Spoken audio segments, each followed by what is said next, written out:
নমস্কার। আমি আমার বিয়েতে শ্রদ্ধাঞ্জলি জানিয়েছি জুবিন স্যারকে। বং মিডিয়ার উজ্জ্বল সাহেব, তাকে পরিচয় করিয়ে দেওয়ার কোনো প্রয়োজন নাই, আপনারা সবাই তাকে চেনেন। উজ্জ্বল সাহেবের বিয়েতে জুবিন দাকে শ্রদ্ধাঞ্জলি জানানোর পর জুবিন দার ছবিকে নিয়ে মহামূল্যবান কথা বলেছে এই উজ্জ্বল সাহেব। চলেন সবাই মিলে উজ্জ্বল সাহেবের মহামূল্যবান কথাটি উজ্জ্বল সাহেবের মুখ থেকে শুনি।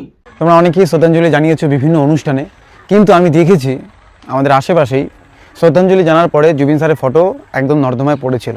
আমি তুলে নিয়ে এসেছিলাম সেই ফটোটাই এটা।